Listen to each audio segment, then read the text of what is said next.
హల్లెలూయా. దేవునికి స్తోత్రం చెబుదాం. హల్లెలూయా. దేవుని నామానికి స్తోత్రాలు.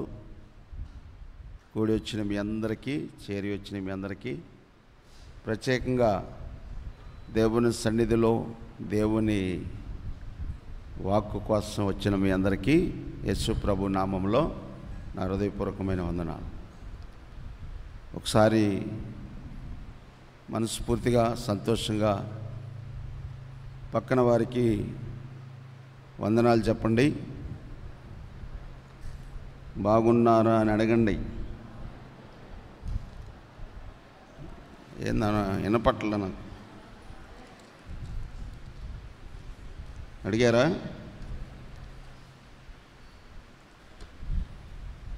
ఎప్పుడైతే మనము అలా అడుగుతామో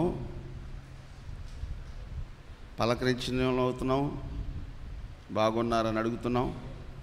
మూడో మాట కూడా మీరు అడగాలి. మూడు నేర్చుకోండి. ఎక్కడికి వెళ్ళినా పలకరించండి, మొదటి మాట. రెండో మాట బాగున్నారా అని అడగండి. మూడో మాట, ఇది పెద్ద మెరాకిల్. నా పేరు జోసెఫ్, నా కొరకు మీ ప్రార్థనలో కూర్చున్నప్పుడల్లా జ్ఞాపకం చేసుకోండి. స్త్రీలైతే అక్క అనండి, పురుషులైతే అన్న అనండి, వృద్ధులైతే అమ్మ అనండి. అన్నిటికన్నా మించిన మాట అమ్మ అంటే తిరగలేదు, ఇక దానికి మించిన మాట లేదు.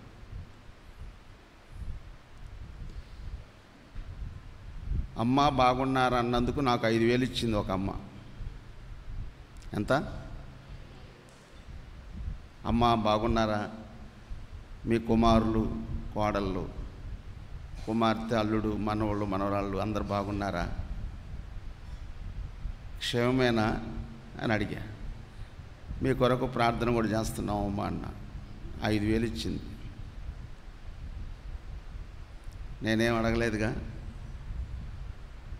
మన నోటి పలకరింపు ఎలా పలకరించాలా? పెదాల మీద నుంచి కాదు, కానీ ఈ పలకరింపు ఎలా రావాలా? హృదయపూర్వకంగా యేసయ్య ప్రేమతో నింపబడి అలా పలకరించాల. మాటలోనే పలకరింపులోనే ఉంటుందండి ప్రేమ, ఆప్యాయతలు. కానీ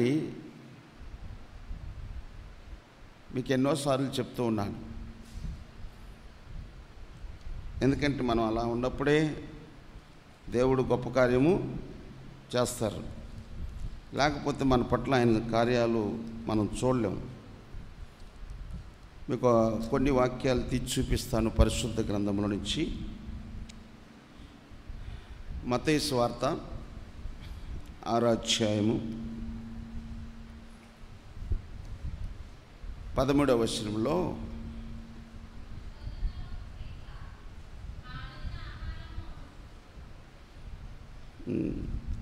పద్నాలుగవ వచనం, మనుష్యుల అపరాధములను మీరు క్షమించిన ఎడల మీ పరలోకపు తండ్రియు. అది ఈ వాక్యాన్ని అండర్లైన్ చేసుకోండి. అక్కడ పరలోకపు తండ్రి అన్నాడా, లేకపోతే ఈ లోకపు తండ్రి అన్నాడా? అది పరలోకములో ఉన్న తండ్రి. ఆయన జీవము గలవాడు, శక్తి కలిగిన వాడు. మన కొరకు ఒక మంచి శ్రేష్టమైన ఒక పట్టణాన్ని సిద్ధపరుస్తున్నాడు. ఆ పట్టణంలో మనందరం ఉండాలని, అంతేకాకుండా మనందరమే కాకుండా ప్రపంచంలో జన్మించిన ప్రతి ఒక్క వ్యక్తి కొరకు 2024 సంవత్సరాల క్రితం ఆయన శిలువ మరణం ద్వారా జన్మ, కర్మ, పాపం, శాపము, మన దోషాలు మొత్తము ఆయనే భరాయించాడు. నువ్వేది భరాయించాల్సిన పనిలే. తర్వాత 3 విషయాలు చెప్తాను. ఎన్నోసార్లు చెప్తుంటే మళ్ళా జ్ఞాపకానికి తీసుకొస్తా, రిపీట్ చేస్తా. ఎందుకు రిపీట్ చేస్తున్నానంటే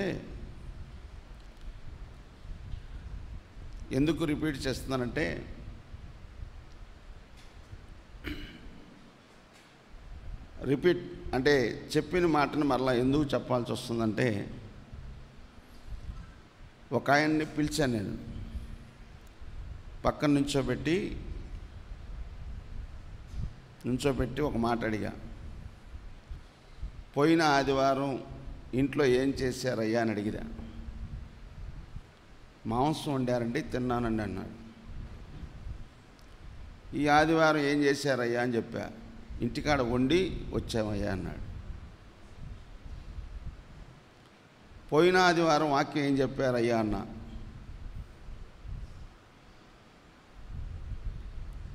చెప్తానండి, బాగా చెప్పారు పాస్టర్ గారు. తిన్న మాంసం గుర్తుంది, తినేది దానిది చాలా గుర్తుపెట్టుకున్నాడు. కానీ ఆధ్యాత్మికమైన ఆత్మీయమైన ఆహారాన్ని మీరు తినడానికి వచ్చారు. ఇప్పుడు మీరు భోజించాలి. ఇంకొకసారి ఏం చెప్పానంటే, మరొక మాట కూడా అడిగా. సరే, ఆదివారం రోజు సంగతి చెప్పావు, మంగళవారం రోజు ఏం చెప్పారా, ఏం చేసిందయ్యా ఇంట్లో అంటే ఏం చెప్పాల. సరే, ఇంకొక మాట అడిగా. నీకు బంగారపు గొలుసు ఉందా అన్న. 18 సంవత్సరాల క్రితం చేయించుకున్నామండి. 18 సంవత్సరాలు పెట్టి చేయించుకున్న గొలుసు బీరువాలో ఉన్నది గుర్తుపెట్టాడు. ఎవరికన్నా డబ్బులు ఇచ్చావా అన్న. 3 సంవత్సరాల క్రితం ఒక ఆయనకు బదులిచ్చానండి, ఎంతవరకు ఇవ్వలేదన్నాడు. డబ్బులు ఇచ్చింది మాత్రం ఏమా గుర్తుంది. చివరికి ఏది గుర్తులేదు. పరలోక రాజ్యాన్ని తీసుకెళ్లే శ్రేష్టమైన వాక్యము నీకు హృదయములో నిలబడకుండా చేస్తుంది దుష్టుడైన అపవాది. నీ హృదయములో వాక్యం లేకుండా నిన్ను డైవర్షన్, వాక్యం అనేది నీ హృదయంలో ఉంటే, వాక్యానుసారంగా అనుసరించి నడుస్తుంటే, శరీరానుసారంగా కూడా భూమి మీద ఏది కొదువు లేకుండా చేస్తూ ఉంటాడు. వాక్యం ఉంది కనుక శారీరకంగా కూడా ఈ వాక్యపు వెలుగులో, అంటే ఈ ప్రభు మార్గంలో మనం నడుస్తున్నప్పుడు కొన్ని శోధనలు, కొన్ని నిందలు, కొన్ని అవమానాలు ఎదురవుతాయి. అందుకే కొరింథీ సంఘానికి పౌలు గారు స్పష్టంగా రాసేస్తాడు. ఏమని రాస్తాడు? వాక్యం తీసి చూపిస్తాను. కొరింథీ సంఘానికి పౌలు గారు స్పష్టంగా రాసేస్తాడు. ఏమని రాస్తాడు కొరింథీ సంఘానికి?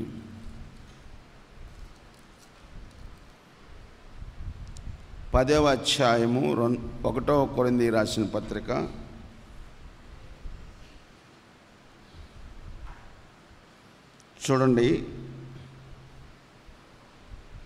13వ వచనం అండర్లైన్ చేసుకోండి. సాధారణముగా మనుషులకు కలుగు శోధన తప్ప, అది మనకి శోధనలు వస్తాయని డిక్లేర్ చేశారు. సాధారణముగా శోధన వచ్చినప్పుడు పరిశుద్ధ గ్రంథములో శోధనను సహించువాడు, అంతే,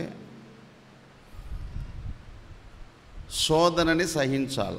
శోధన అంటే అర్థం ఏంటంటే, మీకు ఇంకా అర్థమైందో లేదో, మా అమ్మ గురించి చెప్తాను. ఎవరి గురించో చెప్పాల్సిన పని లేదు. మా అమ్మగారికి ఒక భర్త ఉన్నారు, భార్యాభర్తలు కలిసి ఉన్నారు, సంతోషంగా జీవనం సాగుతుంది. ఒకరోజు మా నాన్నగారు గొలుసు అడిగాడు. గొలుసు చేపించింది ఆయనే, గొలుసు అడిగాడు. బంగారపు గొలుసు దేనికయ్యా, ఇప్పుడు మనకి డబ్బులు ఉన్నాయి కదా, పొలం ఉంది కదా, అవసరం లేదు కదా అంటే, గొలుసు అడిగితే గొలుసు అడిగినందుకు ఇప్పుడు వద్దులే అంది. గొలుసు మెల్లో గొలుసు ఇయ్యినందుకు మా అమ్మని చెంపగా పెట్టి కొడితే ఈ చెంప వాసిపోయింది. ఈ చెంప వాసిపోయింది. ఎక్కడ కొట్టాడంటే నడి ఊరిలో సెంటర్లో. ఇలా కొట్టినప్పుడు, భార్యని భర్త కొట్టినప్పుడు ఊళ్ళో నా పరువు పోయింది, ఈ ఊళ్ళో నేను బతకటం ఇంకెందుకు అని సైతాను అనిపిస్తుంది. హలో, మీకు దండం పెడతా, కాస్త ఇటు చూడండి. ఎందుకు ఈ మాట చెప్తున్నానంటే, సాష్టాస్తు జరిగిన విషయాలు బైబిల్లో నుంచి చూపిస్తున్నాను, వాక్యాన్ని చెబుతున్నాను. ఇంతకు మించి చెప్పేవాళ్ళు నీకు రాష్ట్రం ఆడ దొరకరు. వాక్యమే చెబుతున్నా, పిట్ట కథలో చెబుటల్లా, లేనిపోయిన బయటికి తీసుకొచ్చే ఉపమానాలు నేను అంతకన్నా చెబుటల్లా. పరిశుద్ధ గ్రంథంలో ఒక కుటుంబాన్ని చూపిస్తాను. వాళ్ళల్లో ఉన్న 3 రకాలైన ఆధ్యాత్మికమైన లక్షణాలు శారీరకంగా రాజ్యానికి సిద్ధపడే చెబుతూ ఉంటా. ఇక అంతకు తప్పితే నేనేమి చెప్పను. ఏదన్నా జరిగితే మన సంఘంలో ఒక అద్భుతం జరిగితే సంఘంలో మన ఎవరి గురించన్నా చెప్తాను. ఇంతకు తప్పితే వేరే బోధ, దుర్బోధలు తీసుకురావడానికి కూడా నాకు ఇష్టం ఉండదు. ఉన్నది ఉన్నట్టుగా చూపిస్తే అది వాక్యం అంటారు. ఉన్నదాన్ని లేనట్టుగా చెప్తే మిమ్మల్ని మబ్బి పెట్టి ఇది దుర్బోధ అంటారు. ఈ దుర్బోధకి ఈ కాలంలో దురద చెవులు గలవారు బాగా వింటున్నారు.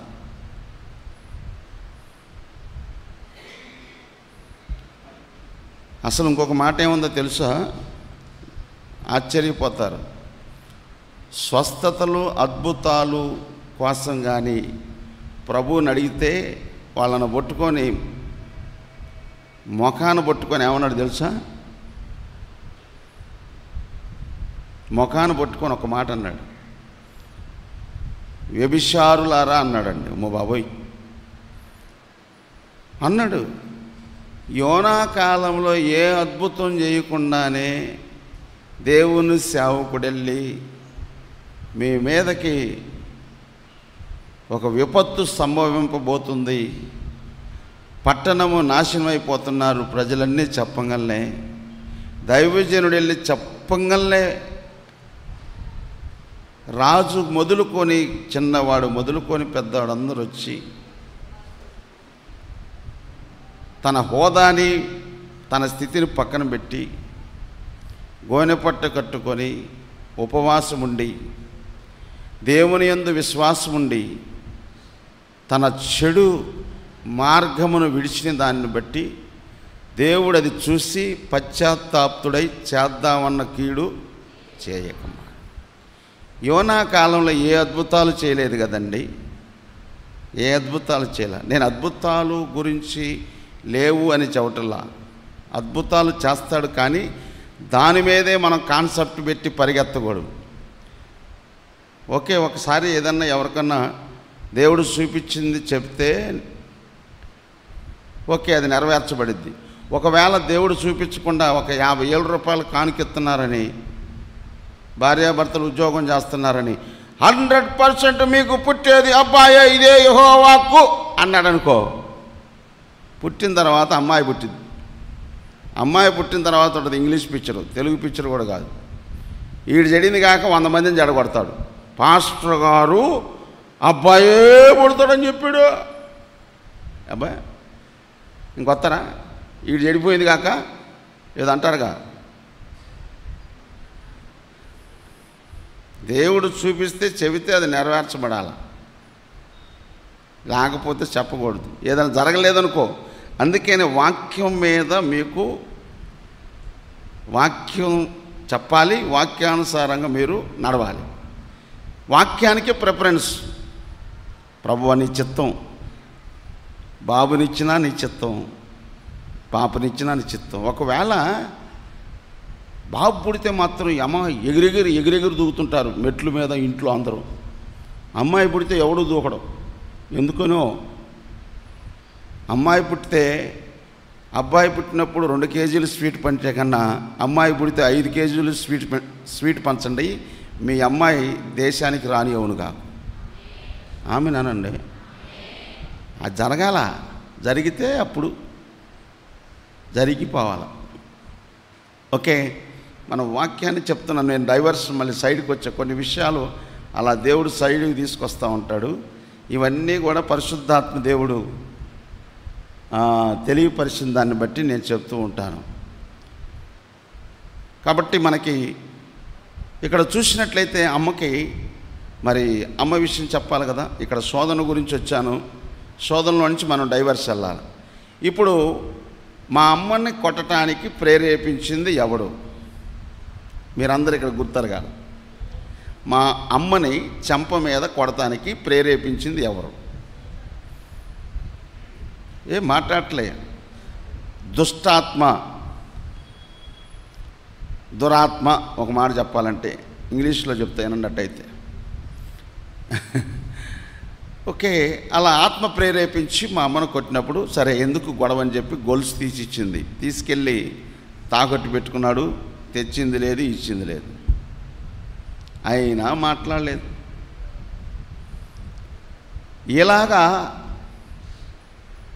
ఇలాగా ఎన్నిసార్లు మమ్మని కొట్టాడో, తిట్టాడో. ఇంకా జుట్టు పట్టుకొని బావిలో వేయటానికి కూడా లాక్కెళ్ళాడు. జుట్టు పట్టుకొని లాక్కెళ్ళినా ప్రభువా స్తోత్రం అంది, కొట్టినా ప్రభువా స్తోత్రం అంది. మా నాన్న మమ్మను కొట్టినందుకు మా నాన్న దగ్గర కొన్ని నెలలు దేశదిమ్మరయ్యాడు. మళ్ళీ మమ్మ ప్రార్థన చేస్తే దేశదిమ్మరైన వాడిని ఇంటికి తీసుకొచ్చి భార్యను చూసుకోవటానికి బాగు చేసింది దేవుడు. అయినా మళ్ళీ దేశదిమ్మరైనోడు మళ్ళీ వచ్చిన తర్వాత కూడా మళ్ళీ ఏమైనా కొట్టకుండా ఆపాడంటావా? కొట్టతానే ఉంటాడు అప్పుడప్పుడు, కోపం వచ్చినప్పుడల్లా. ఆయనకి డబ్బులు ఊళ్ళో వాళ్ళు పోయి అడగడు, మమ్మల్ని తీసుకొచ్చిస్తే తీసుకుంటాడు. అయినా మాట్లాడాల. మా నాన్నగారు కొట్టేదాన్ని గురించి చెప్పాను. ఇంకా చెప్పాలంటే అర్థమైంది. ఇంకా చెప్పాలంటే చెడ్డ కార్యాలు కూడా చేశాడు మా నాన్న. అది మా అమ్మకి సాక్షాత్తు తెలుసు. తెలిసినా కానీ ఏమి మాట్లాడకుండా మౌనంగా అయిపోయింది. ఏమి మాట్లాడలే. మాట్లాడినాక గొడవే కదండి. ఈ నడమధ్య హైదరాబాదులో ఒక టీవీలో విన్నా నేను. ఏం జరిగిందంటే భర్త గారు ఉద్యోగానికి వెళ్ళిన తర్వాత ఉద్యోగానికి వెళ్ళిపోయాడు, నువ్వు రాని ఫోన్ చేస్తే పెళ్లి చేసుకోకముందు ఎవరినో ప్రేమించిందంట. వాడు పెళ్ళి అయిన తర్వాత ఈ అమ్మాయిని వాడిని పిలిచింది. మళ్ళీ ఉద్యోగానికి వెళ్ళిన తర్వాత ఉద్యోగం కాడ ఏం జరిగిందంటే ఈరోజు మన ఆఫీసులో ఒకడు ఎక్స్పైర్ అయ్యాడు, అంటే చచ్చిపోయాడు. ఈరోజు ఆఫీసుకు సెలవని బోర్డు పెడితే ఇంటికి వచ్చాడు. ఇంటికి వచ్చిన తర్వాత జరిగింది ఏంటంటే ప్రియుడితో ఉంది మహాతల్లి. పట్టపగలు ఎంత దుర్మార్గంగా చేస్తుంది. ఒక భర్తని నమ్మి నిన్ను చేసుకుంటే ఎంత ఘోరమైన పని చేసిందండి.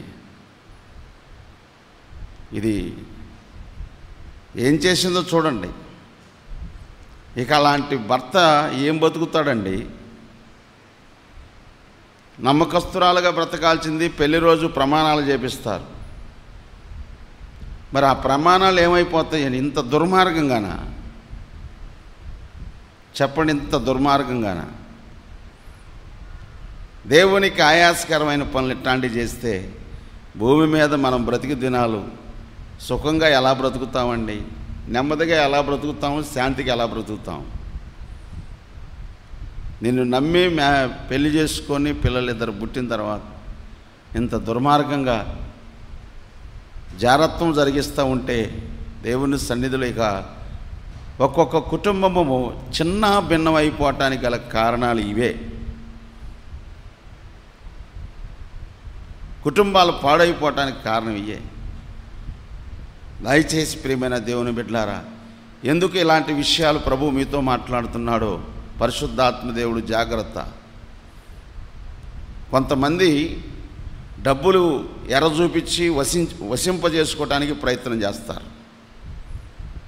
బంగారం చూపించి వశపరచుకోవడానికి ప్రయత్నం చేస్తారు. మామూలు విషయం కాదు.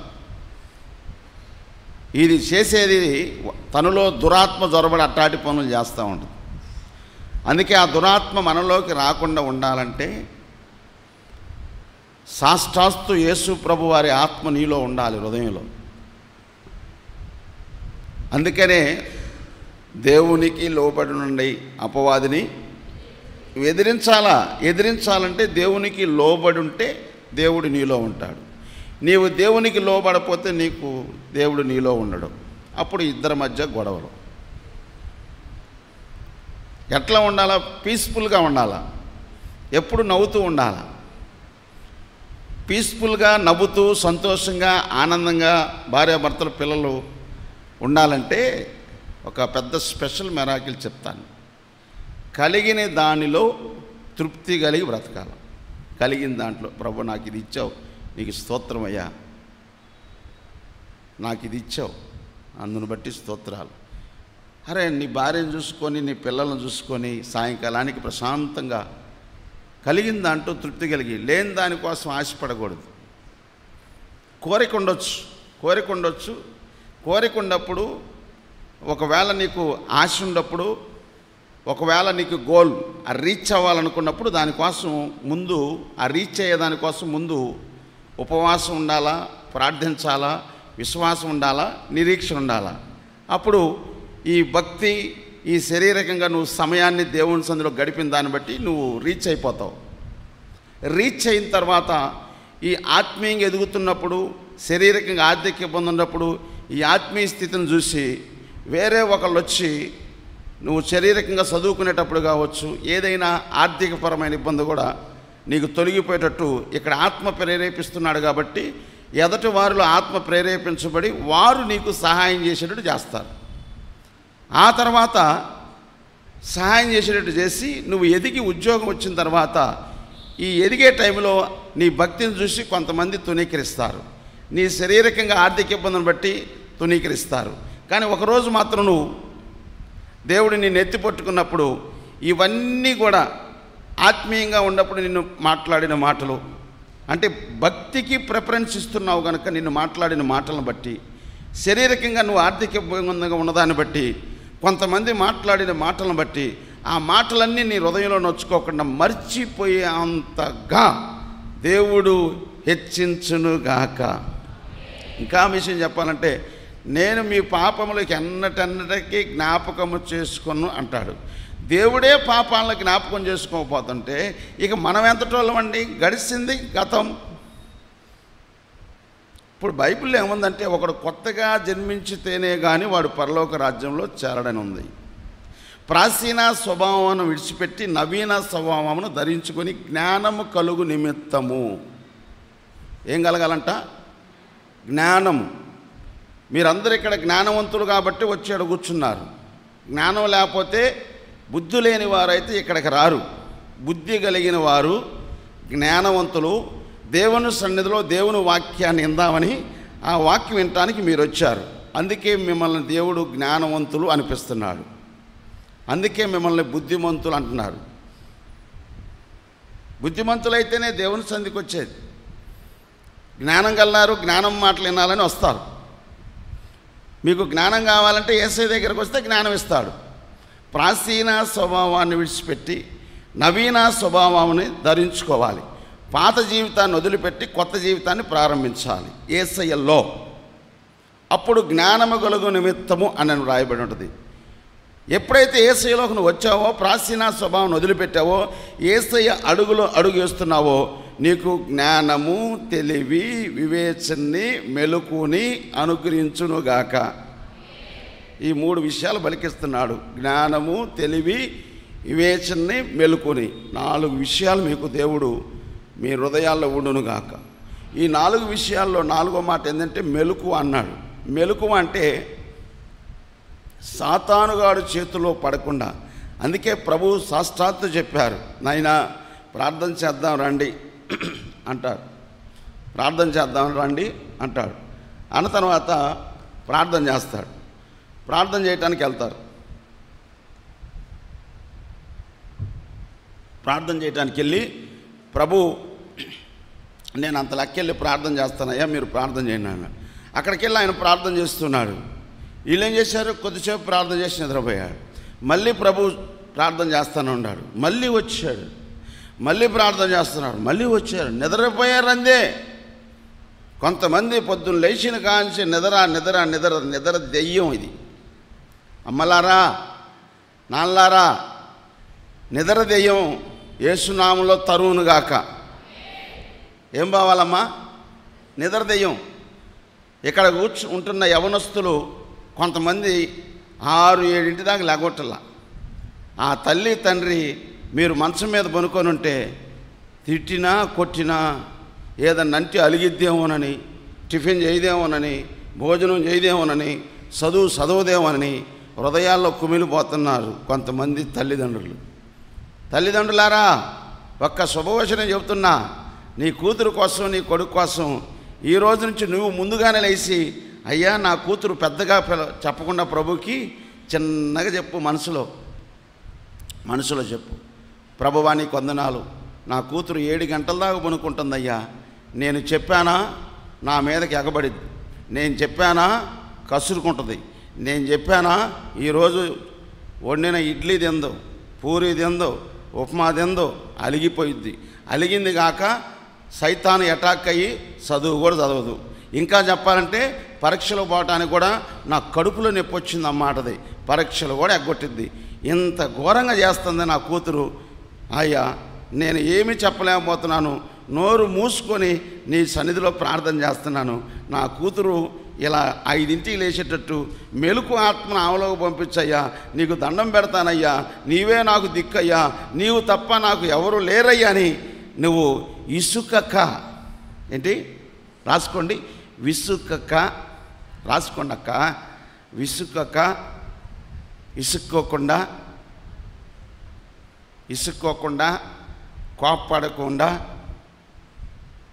కోప్పడకుండా ప్రభు సన్నిధిలో ఎక్కువ టైము మీరు ప్రార్థన చేయునుగాక. ఇసుక్కోకుండా మెలకువగా ఉండి ప్రార్థన చేయండి. తప్పనిసరిగా మీరు బతికుండగానే మీ కళ్ళ ముందులో నీ కొడుకు, నీ కుమార్తె, నీ మనవడు, నీ మనవరాలు 5ంటికే లేచి ప్రార్థన చేసి పాటలు పాడే ఆత్మని దయచేయునుగాక. ఆమెనను. ఇక్కడ ఎవరు బాధపడుతున్నారో, ఎవరు బాధపడుతున్నారో నాకు తెలియదు, కానీ వాళ్ళకి ఈ మాట చెప్పించాడు. ఏ తల్లి బాధపడుతుందో, ఏ తండ్రి బాధపడుతున్నాడో నాకు తెలియదు. ఈ మాట నా నోట ఉంచాడు. ఒకవేళ లైవ్లో ఉండోళ్ళు ఒకవేళ వాళ్ళ కూతురు 7ంటి దాకా లేగొట్టలేదేమో, వాళ్ళతో కూడా మాట్లాడాడు. కూతురుని కొట్టినా మారదు, తిట్టినా మారదు, ద్వేషించినా మారదు. కూతురు కోసం, కొడుకు కోసం ప్రార్థనే చెయ్యి. ఎవరి గురించో ఏం చెప్పమంటావులే, కానీ నా గురించి నేనే చెబుతా. నేను కూడా అలా కొన్నిసార్లు మా అమ్మ మాట వినలేదు, మా అమ్మ నోరు తెరవలేదు, మాట చెప్పలేదు, కసురుకోలేదు, ఇసురుకోలేదు, బెత్తం ఆడించలా. ఏసై దగ్గర చెప్పింది, ఫోన్ చేసింది, ఏసైకి ఫోన్ చేసింది, ప్రభువా ఎంతకాలమయ్యా నా కొడుకు నా మాట వింటలేదు, ఒక్కడే కదా, పెద్దోడు పోయాడు, చిన్నోడు పోయాడు, వీడు ఒక్కడన్నా మీరు నాయన మెలకు కలిగి వాడు కథ సురుగ్గా బతికేటట్టు చేయయ్యా అని చెప్పి ఫోన్ చేసింది. ఎవరికి? ఏసైకి. ఏసై ఫోన్ చేస్తే ఏసయ్య ఒక పేరుంది, మంచి పేరు, సైన్యములకు అధిపతియగు యెహోవా. యెహోవా అంటే సైన్యం ఉంది. ఆయన సైన్యంలో ఒక దేవదూతను నా దగ్గరకు పంపించాడు. నా దగ్గర పంపించి, అర్థమైందా, నాకు నిద్ర పట్టకుండా ఉదయం 4 గంటలకు లేపుతాడు, 5ంటికి లేపుతాడు. ఆ టైంలో కూర్చొని ప్రభు దగ్గర ప్రార్థన చేస్తూ ఉంటే ఏ ఇంట్లో ఏం జరగబోతుందో, సంఘంలో ఏం జరగబోతుందో, మన ఇంట్లో ఏం జరగబోతుందో ఇవన్నీ చూపిస్తాడు. 26వ తారీఖు ఉదయాన్నే లేచి ప్రార్థన చేస్తూ ఉండా, పొద్దుపూట నువ్వు 2 ఉల్లిపాయలు తింటున్నావు, శుభ్రంగా మానేయమన్నాడు. స్తోత్రం కలుగును గాక. ఎవరో చెప్పకుండా డిసిప్లైన్కి వెళ్ళి హోటల్ కాడికి వెళ్ళి ప్లేట్ ఇడ్లీ సాంబారు, గారె సాంబారు, ప్లేట్ పూరి తింటావు, అది కూడా మానేయమన్నాడు. 1 గంట దాకా నువ్వు మాట్లాడుతూ అంటుకోవటానికి లేదన్నాడు. ఉదయాన్నే 4 గంటలకి నైట్ దేవుడు వచ్చారు, ప్రభు చెప్పారు, నీకు 1 గంట దాకా నీకేం లేదు, నేను మళ్ళా చెప్పిన దాకా నువ్వు తినడానికి లేదని చెప్పాడు. ఇప్పుడు ఏం చేయమంటారు? పూరి అంటే నాకు ఇష్టం, ఒక గారె ఒక ఇడ్లీ సాంబార్ అంటే ఇష్టం. అది తిన్న తర్వాత ఒక గారె ఒక ఇడ్లీ సాంబార్ 2 సార్లు పోపించుకుంటా, ఇది తినాలా. ఆ తర్వాత ప్లేట్ పూరి, ఆ పూరిలో ఒక్కసారి పూరి కూరేస్తే ఒక పూరికి తినేస్తా, మళ్ళీ అంత కూర అయితే తింటా. మరి ఈ కూర ఏమైంది, ఈ పూరి ఏమైంది, ఈ సాంబార్ ఏమైంది, ఈ ఇడ్లీ ఏమైంది, ఈ గారె ఏమైంది? క్యాష్ వాయిస్తున్న బాబు, నువ్వు కూడా ఇలా ఉపవాసం ఉన్నానా? దేవుడు నిన్ను పాస్టర్ని చేయను గాక. ఏంది నువ్వు నాకు డబ్బులు ఇచ్చినట్టు చూస్తున్నా? పాస్టరేనా? ఓకే, అయితే అభిషేకం వచ్చును గాక. ఆమెనానండి. ఆ అబ్బాయి ఎవరైతే నాకెందుకు, ఏనాడు పలకరించలా, ఈరోజు పలకరించా. హల్లెలూయా. ఏమో ఎప్పుడైనా పలకరించానా? వస్తాను, వాక్యం చెప్పి వెళ్ళిపోతా. ఏందని చూడండి, ఎందుకంటే 3 సింహాలు ఏడు ఉన్నాయి కదా, అందుకని వాళ్ళు చూసుకుంటారులే, వాళ్ళు పలకరిస్తుంటారులే అని వెళ్తాను. అంతేగాని నేను ఎక్కడన్నా పలకరించిపోయినా నా మీద ఏమనుకోబాకండి అక్క. ముందుగానే చెబుతున్నా, పురుషులారా, స్త్రీలారా, చెల్లెమ్మలారా, అమ్మలారా, బాల్కనీలో కూర్చున్న వారులారా, నేను ఒక్కోసారి నా చూపల్లా ముందే ఉంటుంది, ఇటు ఇటు చూడను. కొన్నిసార్లు ఎప్పుడన్నా ఎదురైనప్పుడు పాస్టర్ గారు నన్ను చూడకుండా వెళ్ళాడని అనుకోబాకండి, అది మీకే బాధ. నేను నా చూపు ఏడన్నా బయలుదేరి వెళ్ళేటప్పుడు ముందే చూస్తా, ఎందుకంటే డ్రైవింగ్ కూడా నేనే చేస్తా. ఇప్పుడు కూడా చేస్తాను ఉంటాను డ్రైవింగ్. మన వాళ్ళు ఎవరైనా వస్తే తీసుకెళ్తారు. ఒకవేళ రానప్పుడు డ్రైవింగ్ చేసేటప్పుడు ఇటు చూశాను అనుకో, నేను బైక్ మీద ఇటు చూశాను అనుకో, ఇంకంతే. ఏ కాల్లో చెయ్యి ఇరిగిద్ది, మనసులో కూర్చోవాలి, ఇవన్నీ చేయాలి. ఆ కాల్లో చెయ్యి ఇరక్కుండా ఉండాలంటే నా చూపు ముందు ఉండాలి. ఇవన్నీ మెలకువలు ఇచ్చినాయి, దేవుడు ఇచ్చిందండి నాకు. అసలు ఒకప్పుడు ఇదంతా తెలియదు. కాబట్టి మీకు అన్నీ నేర్పిస్తున్నాడు దేవుడు. ఈరోజు వాక్యాన్ని నేను కొద్ది సమయంలో ముగించబోతున్నాను. ఈ విషయాలు వినండి. ఎన్ని మెలకువలు చెప్పాను, అర్థమైందా? మా అమ్మగారి గురించి చెప్పా, నా గురించి చెప్పా. క్యాషియో వాయించిన, నీ పేరు ఏందయ్యా?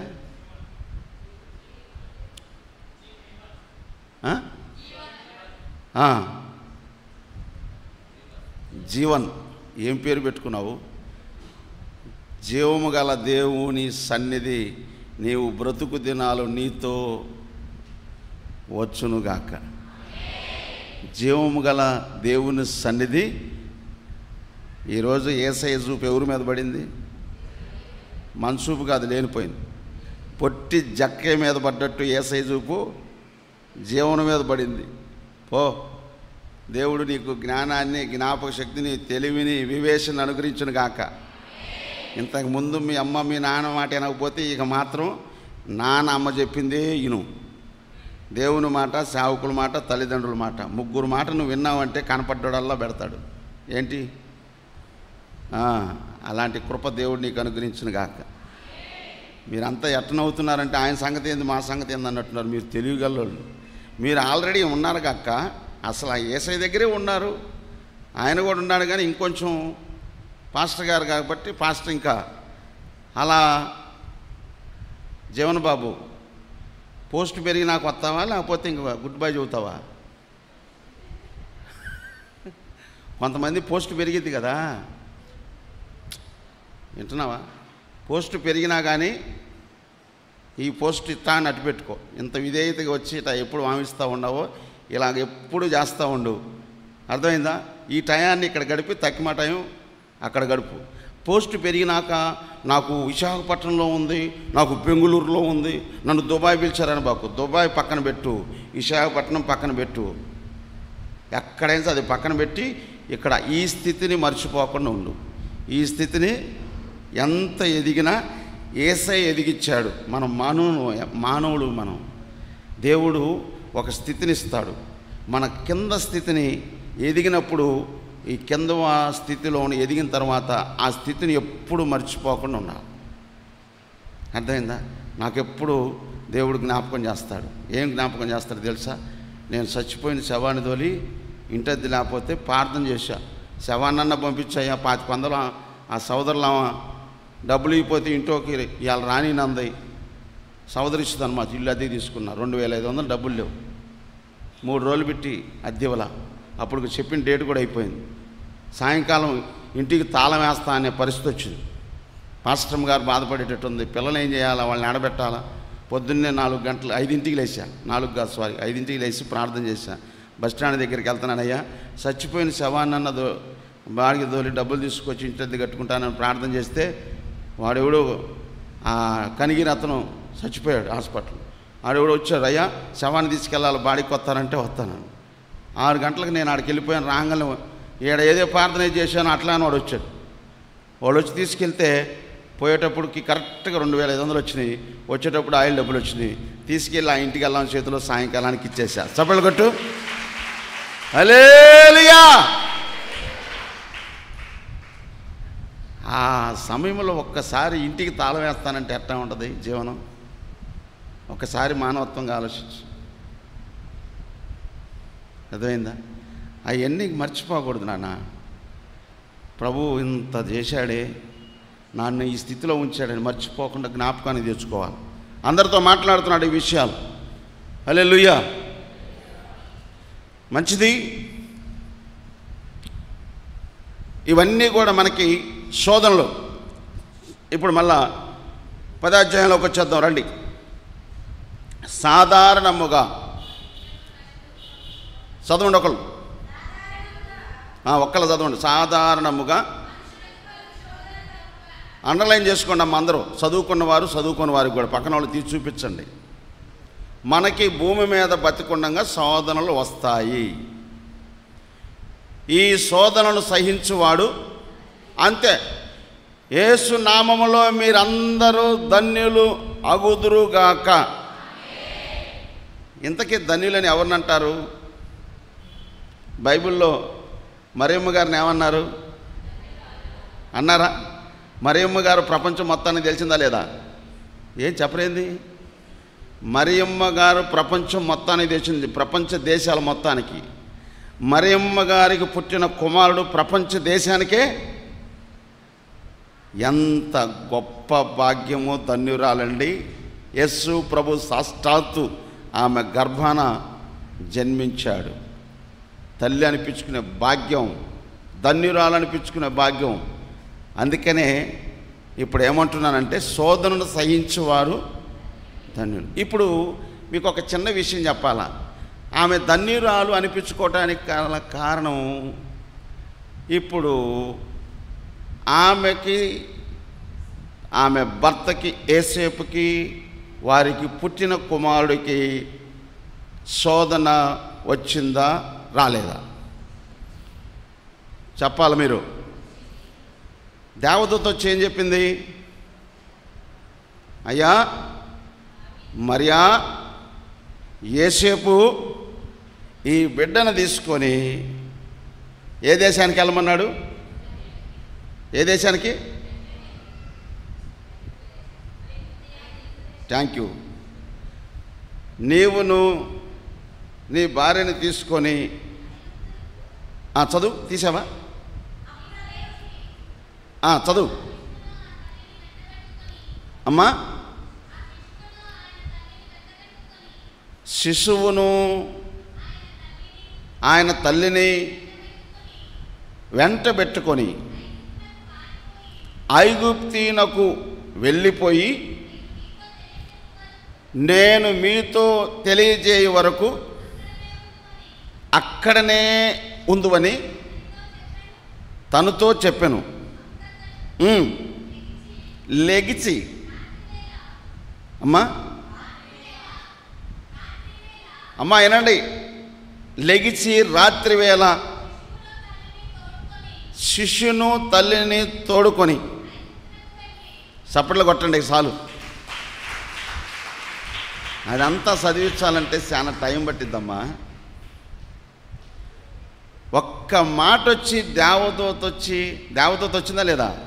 దేవదూత అని వచ్చి చెప్పింది లేదా మనుషులా? దేవదూత వచ్చింది. ఆనాడు దేవదూత వచ్చి శ్రేష్టమైన మాటను చెప్పగలనే శిశువు తల్లి అంటే అమ్మ, తల్లి భర్త యేసేపు రాత్రి వేళ చెప్పంగానే లేచి ఐగుప్తు దేశానికి వెళ్ళాడు. అక్కడ మీరు నివాసం ఉండండి నేను చెప్పేంతవరకు. హలో అమ్మా వినండి బాగా. ఆ రోజు దేవుని దేవదూత, ఈరోజు ప్రస్తుత కాలం దేవుని సేవకుడే ఒక దేవదూత. ఆనాడు దేవదూత చెప్పింది, ఈనాడు దేవుని సేవకుడే ఒక దూత. ఈరోజు ఇక్కడ మాట్లాడుతున్నాడంటే ఈ దూత చేత మాట్లాడిస్తున్నాడు. ఆనాడు మీరు ఇక్కడ నుంచి లేచి ఐగుప్తు దేశానికి వెళ్ళండి అని చెప్తే ఐగుప్తు దేశానికి వెళ్ళారు. అక్కడ నేను మరల రిటర్న్ మీతో వచ్చి చెప్పేదాకా అక్కడే ఉండను అన్నారు. ఒకటి వెళ్ళటం, రెండోది అక్కడే ఉండటం, మూడోది ఎప్పుడు చెప్పాడంటే వీళ్ళు ఉన్న దేశాన్ని పరిపాలిస్తున్న రాజుగారు చచ్చిపోయాడు.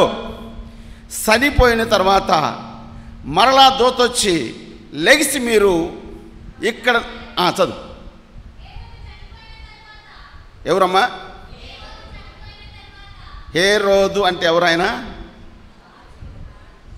బాలకన్యలో ఉండేవాళ్ళు స్తోత్రం చెప్పండి ఒకసారి. దేశాన్ని పరిపాలిస్తున్న రాజుగారు ఏమయ్యాడండి? చచ్చాడు. చచ్చిపోయాడు అంతే. మనం ఏం చేయాల్సిన పనిలే, దేవుడే చూసుకొనును గాక. మామూలు విషయం అంటారు ఇది. దేవుని దూతొచ్చి చెప్పంగానే వెళ్ళాడు. రెండోది నివాసం ఉన్నాడు. మూడోది మరలా దేవదూత వచ్చి చెప్పేదాకా అక్కడి నుంచి బయలుదేరలా.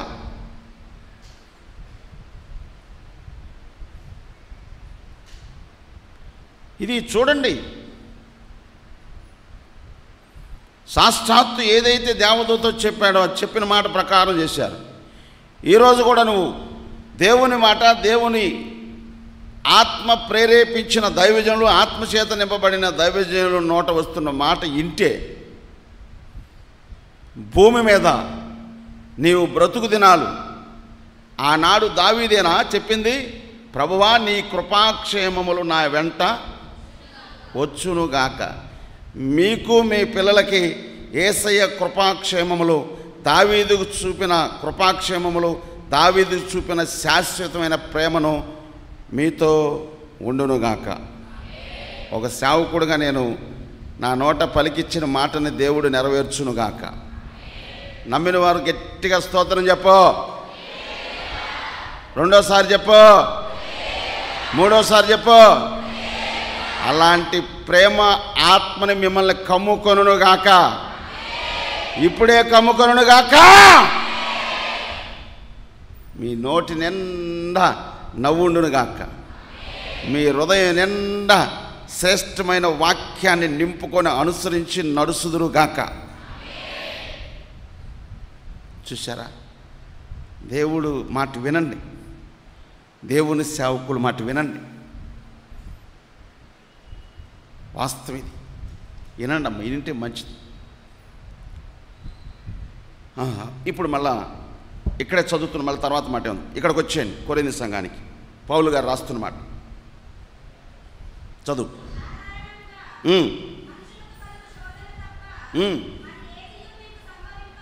సాధారణంగా అంటే వచ్చినప్పుడు ఇదిగో ధన్యుడు అనిపించుకున్న వాళ్ళు ఇదమ్మా ధన్యుడు అనిపించుకోవాలి. మరి ఇంకొక మాట కూడా ఉంది. దయచేసి మీకు ఒక ప్రశ్న వేయాలని నాకు నిన్నటి నుంచి ఉపలాటంగా ఉంది. ఏంటి పాస్టర్ గారు ఏదో చెబుతున్నారు, ఉపలాటంగా ఉంది, సంతోషంగా ఉంది, ఒక ప్రశ్న వేయాలని ఆశపడుతున్నాను. మీరు వేయమంటే నేను వేస్తా. లేదు అంతెందుకులే పాస్టర్ కాదు, చెప్పేదేదో చెప్పరాదన్నంటే చెప్పేస్తాను. ఎందుకు మళ్ళీ మీతో లేనిపోయింది. అమ్మలారా, ఒక్క మాట అడగమంటారా? అడగమన్నోళ్ళు మీరు చెయ్యొద్దు. మీరెందుకు ఎత్తారు ఇటోళ్ళు? నేను అడిగి మీరు దించిన చేతులు. ఈ మైక్ ఆగు. ఒక్క మాట ఉపలాటం ఆగలేకపోతుంది నాకు అడగాలని. ఓకే, ఇటోళ్ళు మీరు దించండి. ఇటోళ్ళు ఒక మాట అడగమంటారమ్మా? ఓకే, బాల్కనీలో ఉన్న పురుషులారా, అమ్మలారా, ఒక్క మాట మిమ్మల్ని అడగాలని ఆశపడుతున్నా. Okay, thank you. నేను అడిగే మాట నాకు దేవుడు ప్రేరేపిస్తున్నాడు. యెహోవా ధర్మశాస్త్రమును దివారాత్రులు ధ్యానించువాడు భూమి మీద నువ్వు ధన్యుడు అయిపోవును గాక. ఇక్కడ ఒక ప్రశ్న వేస్తున్నానక్క. ఏమిటంటే, ధర్మశాస్త్రాన్ని ప్రతిరోజు ధ్యానిస్తున్నామన్నోళ్ళు ఇప్పుడు ప్రతిరోజు నేను వాక్యాన్ని చదువుతున్నాను అన్నోళ్ళే, నేను చదువుతున్నా అన్నోళ్ళే చెయ్యొస్తాను. నేను ఇక ఎవరు నేను మాట్లాడను, నేనేమన్నక్కవు. ఎందుకంటే నాకెందుకు, ఈరోజు నీతో మాట్లాడాడు కాబట్టి ఈ రోజు నుంచి స్టార్ట్ చేయొచ్చు. నేను ప్రతిరోజు దేవుని వాక్యాన్ని చదువుతున్నాను అన్నోళ్ళే మీకు కుడి చేయొస్తాను. చదువుతున్నాను అన్నోళ్ళే. చదవని వాళ్ళు అస్సలు పొర్రపాటు. అర్థమైందా నా మాట? ఇంతకు నా మాటలు అర్థమవుతున్నాయా మీకు? ధర్మశాస్త్రాన్ని నేను ప్రతిరోజు ఒక వాక్యం కానీ 2 అధ్యాయాలు కానీ 3 అధ్యాయాలు కానీ చదువుతున్నాను అన్నోళ్ళు, నేను ఒక్క అధ్యాయం అన్నా చదువుతున్నాను అన్నోళ్ళే చెయ్యొద్దన్నక్క. చెయ్యి పెద్దగా ఎత్తను, చెయ్యి.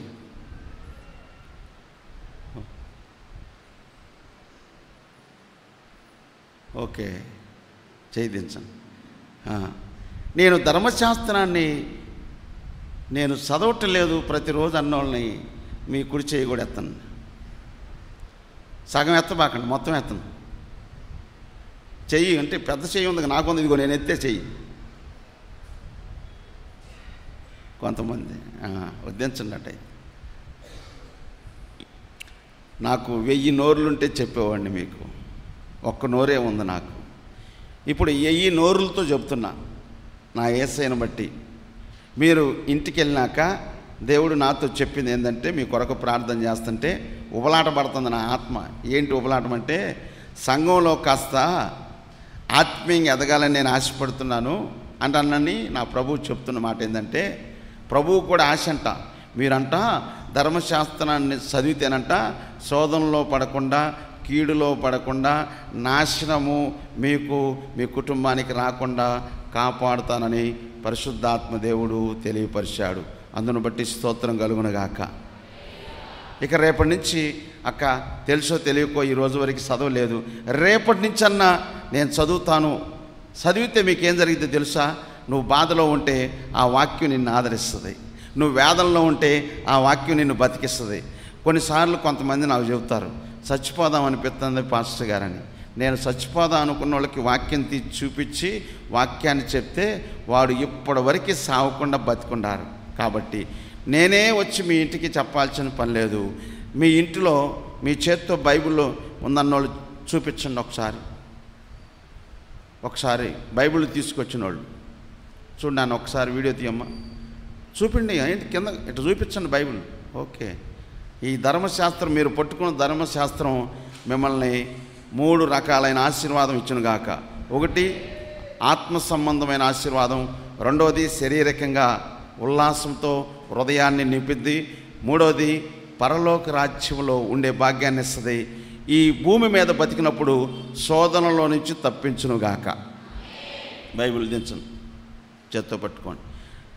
పరిశుద్ధ గ్రంథాన్ని దేవుని సన్నిధికి వచ్చినప్పుడు తీసుకురాకుండా ఎంతమంది వచ్చారు?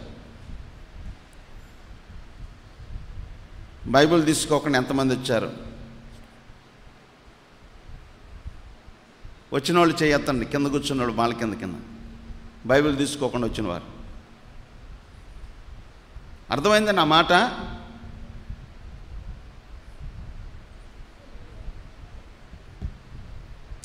ఇంతకీ ఈ వాచ్ కరెక్టా, ఈ వాచ్ కరెక్టా? నేను అడు చూస్తున్నాను, ఇడు చూస్తున్నాను 3 వాచీలు చూడాల్సి వస్తుంది మీ దెబ్బకి. నాకు అది పెట్టండి, ఎందుకు ఈ గోలల్లో? 10 నిమిషాలు అట్ట పెట్టబాకండి, కరెక్ట్గా పెట్టు. ఇక నుంచి కరెక్ట్గా ముగించుకుందాం. ఎందుకు అనుకుంటాం, చేయలేకపోతున్నాం, చేద్దాం. చేయకపోతే ప్రభు కూడా ఒప్పుకోడు, ఎందుకు అనవసరంగా. 9 దాటిని కానించి జనాలు ఏమొస్తుందంటే,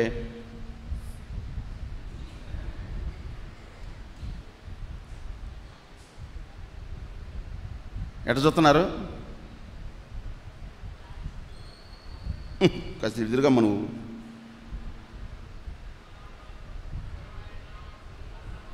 8 సరే చూద్దాం. ఓకేనా? ఈ టైము ఒక ప్రార్థన చేస్తున్నా. కొన్ని గంటలు ఆదరణకర్త మినిస్ట్రీ విశ్వాసులు కొన్ని గంటలు ప్రార్థన చేయాలా, కొన్ని గంటలు వాక్యాన్ని ఇలానే ప్రార్థన చేస్తాను. అలాంటి ఆత్మ మీలో ఉండునుగాక. దాన్ని ఏమంటారంటే విజ్ఞాపన ఆత్మని మీలో ఉంచునుగాక. ఎంత ప్రార్థన చేస్తే అంత మీ కుటుంబాల మీద పనిచేస్తున్న ప్రతి దుష్టాత్మలు నా దేవుడు తరువునుగాక. ఎంత ప్రార్థన చేస్తే అంత జ్ఞానాన్ని దేవుడు మీకు మీ పిల్లలకి ఇచ్చునుగాక. ఎంత ప్రార్థన చేస్తే తరం తరం తరం తర్వాత మీ పిల్లల్ని దేవుళ్ళు నిలబెట్టునుగాక.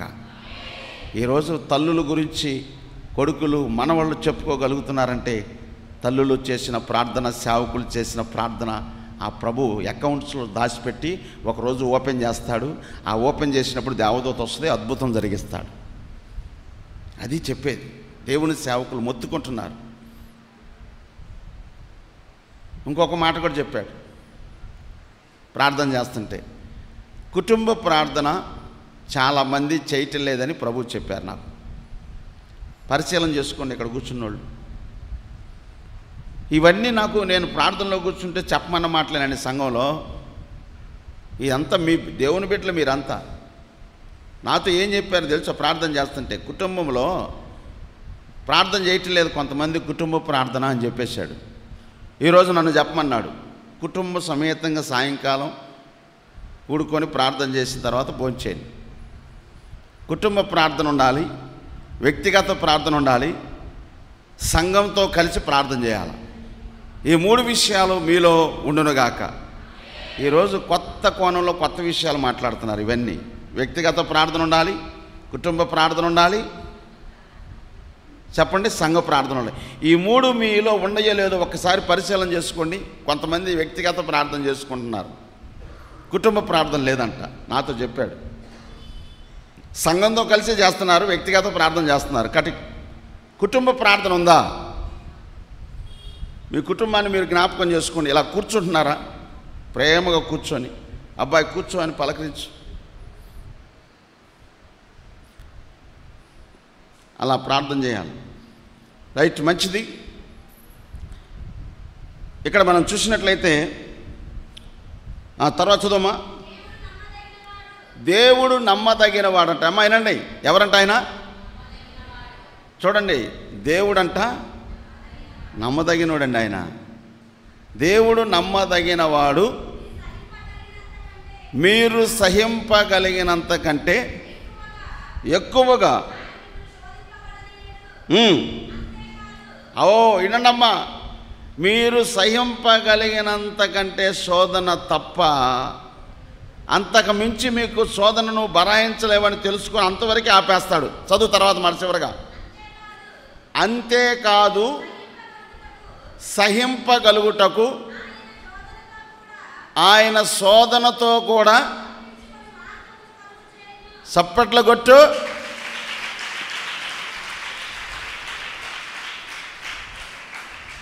శోధనను తప్పించుకొనుటకు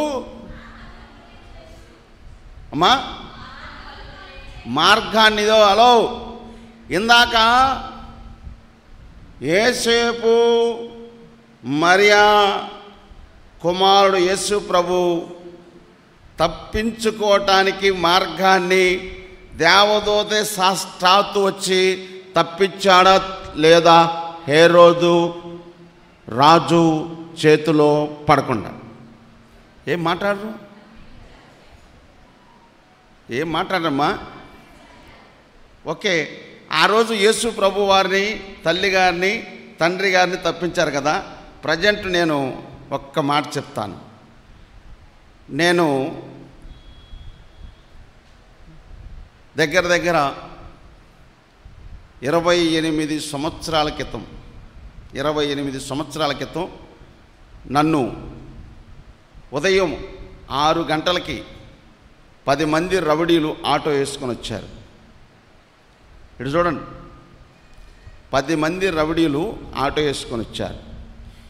ఎప్పుడు ఉదయం 6 గంటలకి నన్ను లాక్కొని ఆటోలో వేసుకొని వెళ్ళిపోయి కూర్చోబెట్టడానికి. ఆ సమయంలో కూర్చోబెట్టచ్చు, ఆ సమయంలో కొట్టచ్చు, ఆ సమయంలో నేను ఎదురు తిరిగితే చంపొచ్చు. 28 సంవత్సరాల క్రితం సంగతి చెప్తున్నా. విషయం ఏంటంటే, ఈ చిత్రమైన సంగతి, దేవుడు నన్ను 5 గంటలకు లేపి రోజు గంట సేపు ప్రార్థన చేసేవాడిని. అరగంట ప్రార్థన చేసి 5:30కి నేను మెట్లు దిగి, ఇటు చూడండి, నేను ఇక్కడ ఉన్నాను అనుకోండి, చర్చి ఇప్పుడు ఇల్లు ఇది అనుకోండి, ఇక్కడ పైన రాత్రి వచ్చి నేను వచ్చి పనుకుందే 1 గంటకి. 5 గంటలకు లేపి అరగంట ప్రార్థన చేసే పైన చేసి నేను బయటకు వచ్చి ఇటు వెళ్ళానండి. నేను వాళ్ళు ఏం చేశారంటే, ఇటు చర్చి వెనకమాల నుంచి ఆటో వేసుకొని ఇటు వచ్చారు. సప్పున రావటంలోనే బర్రన పైకి వెళ్ళారు, పైన ఉంటానని. నేను ఇటు వెళ్ళటం జరిగింది, వాళ్ళు ఇటు రావటం జరిగింది. పైకి వెళ్ళిపోయారు. ఏడి ఇంట్లో ఉన్నానన్నారుగా, రాత్రి వచ్చాడుగా అని అన్నాడు. ఇప్పుడు ఉదయాన్నే 5 గంటలకు లేపింది ఎవరు? 5:30కి ప్రార్థన ముగించుకొని నన్ను తీసుకుని వెళ్ళింది ఇటు ఎవరు? ఆ రోజు కానీ వాళ్ళు నన్ను పట్టుకున్నప్పుడు, అప్పట్లో నాకు ఒక అలవాటు ఉంది. ఏంటో తెలుసా? అలాంటి టైంలో నాకు కానీ కోపం వచ్చిందంటే, ఏదన్నా దొరికిందనుకో, అర్థమైందా? సంసోను కానీ గాడిద దవడ తీసుకొని కొట్టినట్టు వాడిని కొట్టనన్నా కొడతా, ఒకడినన్నా పడేసి కింద వెళ్ళిపోయే అంత క్రూరమైన ఆత్మ ఉంటుంది. అంటే అదేమో విజయానికి గుర్తుగా ఉంది, ఇది నేను అంత దుష్టాత్మ నాలో పనిచేసింది. వాస్తవం ప్రియమైన దేవుని బిడ్డలారా, అది దేవుని ఆత్మ సంసోను గురించి. అంటే దేవుని ఆత్మ అంత బలం ఉంది కదా, దురాత్మ కూడా కాస్త బలం ఉంటుందనే సంగతి మీరు మర్చిపోబాకండి. అది కొంతవరకు ఉపయోగం, కానీ ఆ దుష్టుడు చేతుల్లో పడకుండా నన్ను కాపాడింది ఎవరు చెప్పరేంటి? అటు పంపించాడు, వీళ్ళు ఇటు వచ్చారు. దేవుడు ఆ రోజు కాపాడాడు. నేను కృతజ్ఞత స్తుతి తెలియజేస్తా, ప్రభు నన్ను ఆ రోజు, ఒకవేళ వాళ్ళు వచ్చిన టైంలో నన్ను ఏదన్నా పట్టుకోవటానికో లేదా ఏదో చేయటానికో ఏదైనా చేయాలనుకున్నాను, ఆ రోజు నేనన్నా ఏదన్నా చేసి ఉండొచ్చు, వాళ్ళన్నా నన్ను ఏదన్నా చేయొచ్చు, ఒకవేళ ఏదన్నా క్లోజ్ అయిపోవచ్చు నా లైఫ్. కానీ దేవుడు ఎలా కాపాడాడు? అందుకేనేమో రాశారు ముందుగానే, ప్రియమైన దేవుని బిడ్డలారా, ఇశ్రాయేలీయులను కాపాడువాడు కొనకడు నిద్రపోడు. ఎంత ప్రేమ! ఒక వ్యక్తిని దేవుడు ప్రేమ వెంటాడుతుంది. అమ్మా, నిన్ను వెంటాడుతున్నాడు యేసయ్య. ఆ వెంటాడే సమయంలోనే నువ్వు ఆయన వెతుకు, ఆయన దగ్గర నిలిచి ఉండు, ఆయన ప్రేమను రుచి చూడు, నిలిచి ఉండు, అద్భుతం చేయునుగాక. ఆమేన్. మంచిది ప్రియమైన దేవుని బిడ్డలారా, మరలా ఇప్పుడు మత్తయి సువార్తలోకి వచ్చేస్తున్నాం. మత్తయి సువార్తలో 14వ వచనం, 6వ అధ్యాయం 14వ వచనం. మనుషులు అపరాధములను మీరు క్షమించిన ఎడల మీ పరలోకపు తండ్రియు. అంతే.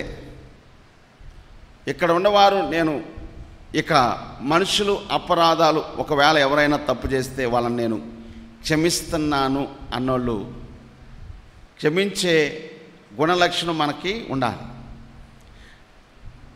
ఏంటి మాట్లాడరు? క్షమిస్తారా లేదా? ఎంతవరకు క్షమిస్తారు? బైబిల్లో వాక్యం ఉంది, అది కూడా. 1 రోజా, 2 రోజులా, 3 డేసా, 4 డేసా, 5 డేసా, 70 డేసా? నో. ఎంతవరకు క్షమించగలరు మీరు? మా అమ్మ అయితే మా నాన్నని 25-30 ఇయర్స్ దాకా క్షమించింది. ఇంకా తర్వాత ప్రభువులోకి వచ్చాడు కాబట్టి క్షమాపణ అనేది లేదు ఇక. కానీ ప్రభు సాక్షాత్తు ఏం చెప్పాడు తెలుసా వాక్యము? అదిగో నా సహోదరులు నా ఎడల తప్పిదము చేసిన ఎడల, అమ్మా నేను ఎన్ని మారులు అతనిని క్షమింపవలెను? వినండి, 7 మార్లు మట్టుక అని అడిగిను. సాక్షాత్తు యేసయ్య నోట్లోంచి వస్తున్న మాట వినండి అమ్మా, సాక్షాత్తు యేసయ్య నోట్లోంచి వస్తున్న మాట. అందుకు యేసు అతనితో ఇట్లనెను, 7 మార్లు మట్టికే కాదు అమ్మా. ఎన్ని సంవత్సరాలంట? 70 years, అంతేనా? 70. ఇక 90వ అధ్యాయం అడిగితే మనుషుడు బ్రతుకు దినాలేనంట 70 సంవత్సరములు. ఒకవేళ అధిక బలమున్న ఎడల అవి కూడా ఆయాసము, ఒళ్ళు నొప్పులు, అరికాలు నొప్పులు, ఏందండి పుట్టినోడు కానించి ప్రతి ఒక్కడికి జబ్బులే ఇప్పుడు. ఓకే, ఇక్కడ కూర్చున్న వాళ్ళకు ఒక శుభవచనం ఏంటి? 77 years అంటే నీ సాటి సహోదరుడిని నీవు బ్రతికినంత కాలం క్షమించే మనసు నీకుందా? ఇప్పుడు చెప్పాలి మీరు. ఇక ఏంటి మాట్లాడరు? నాకు అనవసరం అండి, నేను ఎదటి వ్యక్తిని నేను క్షమిస్తాను అన్నోళ్ళు మీ కుడి చేతినెత్తి నాకు చూపిస్తే మీకు వీడియో తీసుకుంటారు. మా సంఘంలో ఇలా చెయ్యెత్తారు, ఒక ఫోటో కూడా తిన్నాయా, క్షమిస్తా అన్నోళ్ళు. ఎదటి వ్యక్తిని నేను బతికినంతకాలం క్షమిస్తాను అన్నోళ్ళని క్షమిస్తాను. నిజంగా చేతులుంటే అరే ఏం క్షమించనా? ఒక పని చేయండి అక్క, మీరు చెయ్యెత్తన వాళ్ళు ఎవరో ఇక్కడికి వచ్చి మీ నోటితో నా మీద ఉమ్మేయండి, లేదా ఈ చెంపను కొట్టండి. వచ్చి నా చెంప కొట్టారనుకో పగిలిపోయింది, మిమ్మల్ని క్షమించేస్తున్నాను, నేను నోరు తెరవను, మాట చేయండి, కొట్టుకోండి. మరి నన్ను కొడతారా లేకపోతే చెయ్యెత్తుతారా? ఇంత బలవంతంగా చెయ్యెత్తితే ఎత్తకుండా ఎట్టుంటాం అన్నట్టుకుంటారా? అట్టొద్దు అసలు. ఒకటే మాట అక్క, అయ్యా బాల్కనీలో ఉన్న అన్నలారా అమ్మలారా అని అడుగుతున్నా. నేనేమనట్లేదు కదా, ఇప్పుడు నేను కూడా క్షమించాలి కదా. మీకు చెప్పితే నేను క్షమించబోతే నేను బుద్ధి లేనోడిని అవుతా, అవునా కాదా? ఇప్పుడు నేను క్షమించినప్పుడు మీరు కూడా ఏం చేయాలి? సాక్షాత్తు యేసు ప్రభువే క్షమించాడు, చివరికి నేను క్షమించాలా? మనందరం కలిసి మనం భూమి మీద బ్రతుకు దినాలు క్షమిద్దాం అనుకున్న వాళ్ళు చెయ్యెత్తండి. రాజా నాన్న నా ఎంక చూసి కాతాడు ఒకసారి సెల్ఫీ ఇది దాన్ని తీసేవాళ్ళు ఉన్నారా? ఒక ఫోటో ఇది పెట్టుకుంటాను, నేను ఒక ఫ్రేమ్ కట్టించి పెట్టుకుంటా. మా సంఘస్థులు వెళ్ళిన చోట వీడియో వేపిస్తా. మా సంఘస్థులు ప్రపంచంలో బతికినంతకాలం 77 years ఎదటి వారిని క్షమిస్తాం, ఎదటి వారిని ప్రేమిస్తాం, ఎదటి వారికి మేలు అంటే ప్రార్థన చేస్తాం అని అన్నారని ఏం తీయట్లేదు. తీసారా ఫోన్లో? ఇక్కడ దీంట్లో తీసుకో చేయండి, ఇప్పుడు దీంట్లో వస్తుందంట యూట్యూబ్లో. ఓకే, దేవుడు యేసయ్య మిమ్మల్ని మీ పిల్లల్ని మీకు కలిగిన యావది ఆస్తిని నష్టపోకుండా కాపాడునుగాక, కాపాడునుగాక, కాపాడునుగాక. పెద్ద మెరాకిల్ తర్వాత మాట చదువు. ఇప్పుడు ఇక్కడికి రా, మత్తయి సువార్త 6 చివరి మాట. మనం కానీ క్షమిస్తేనంట, ఒకవేళ మనం క్షమించకపోతే ఏమంటున్నాడు తెలుసా? మనుషుల అపరాధములు మీరు క్షమించిన ఎడల మీ పరలోకపు తండ్రి మీ అపరాధములు మీరు మనుషుల అపరాధమును క్షమింపకపోయిన ఎడల మీ తండ్రియు. హలో అమ్మా, ఈరోజు చెప్పే మాటలు అర్థమవుతున్నాయా? ఇక్కడ ఏం మాట్లాడాలో నాకు అసలు ఏమీ తెలియదు. ప్రార్థన చేసుకున్నాను, వచ్చాను, ఇది చెప్పమన్నాడు, చెప్పి ముగిచ్చేస్తున్నా. ప్రార్థన చేసుకున్నాను, వచ్చాను, చెప్పి ముగిచ్చేస్తున్నా, ఇంకంతే. అర్థమైందా? జాగ్రత్తగా వినాలి మీరు. ఎందుకు ఈ విషయాన్ని చెప్తానంటే ప్రభు మీతో మాట్లాడుతున్న విషయాలు. మంచిది. ఇక్కడ మనం చూసినట్లయితే ఇప్పుడు మనం పరిశుద్ధ గ్రంథంలో యేసు ప్రభుల వారు భూమి మీద శరీరధారిగా తిరుగుతున్న దినాలలో, ఆ రోజుల్లో మనం చూసినట్లయితే యేసు ప్రభుల వారు పరలోక రాజ్యాన్ని గురించి చెప్తున్నారు. రెండవది స్వస్థపరుస్తున్నారు. మూడవది వాళ్ళకి ఆహారాన్ని కూడా పెడుతున్నట్టుగా మనం చూస్తున్నాం. అయితే ఇప్పుడు మనం ఇందాక మొదటి పలకరింపే ఒకటి పలకరించాం, రెండోది బాగున్నారని అడిగాం, మూడోది నా కొరకు నీ ప్రార్థనలో జ్ఞాపకం చేసుకున్నాం. తర్వాత శోధన వస్తే శోధన సహించేవాడు ధన్యుడు అన్నాం. తర్వాత మాట ఏంది? ధర్మశాస్త్రాన్ని ధ్యానించేవాళ్ళు ధన్యులని చెప్పేశారు. ఇక తర్వాత మరొక మాట ఏంటంటే, మీరు కానీ ఎదటి వారిని క్షమిస్తే 77 ఇయర్స్ వరకు బ్రతికుండగా క్షమించటమే. ఇంకంతే. క్షమించే మనసు. బైబిల్లో ఒక మాట ఉంది, 130 అధ్యాయము కీర్తన గ్రంథం 4వ వచనంలో ఏముందో తెలుసా? ఈ మాట ఈ వాక్యం నా హృదయాన్ని, అమ్మా ఆ వాక్యాన్ని కూడా అండర్లైన్ చేసుకోండి. వాక్యమే చూపిస్తున్నాను, మీకేం చూపించట్లేదు, వాక్యమే మీకు కావాల్సింది. అయినను నీ యందు భయము భక్తి నిలుపునట్లు, అది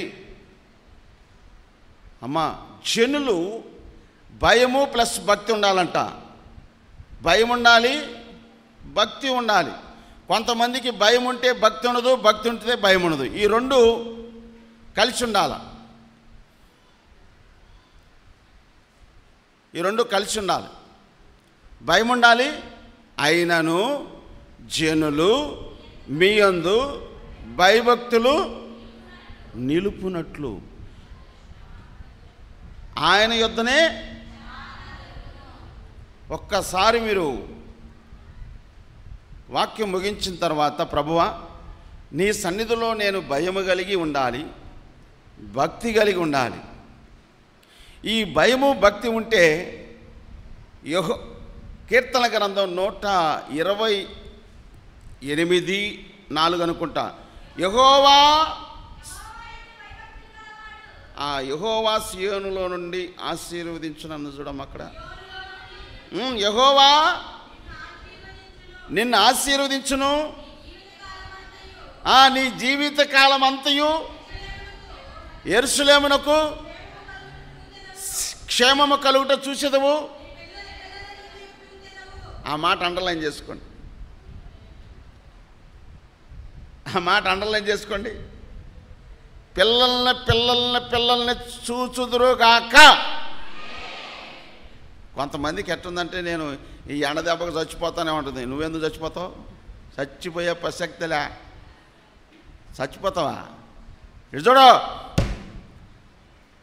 ఎండ వచ్చినా తుఫాను వచ్చినా ఈ రోజు వరకు ఎక్కడ నాన్ స్టాప్ లేకుండా తిరుగుతూనే ఉండా. అంతే. ఎండ వస్తుంది, బయటకు పోవద్దని గవర్నమెంట్ వారు చెప్పినా కానీ ఆగేదేలే. ఇంతవరకు ఆగలా.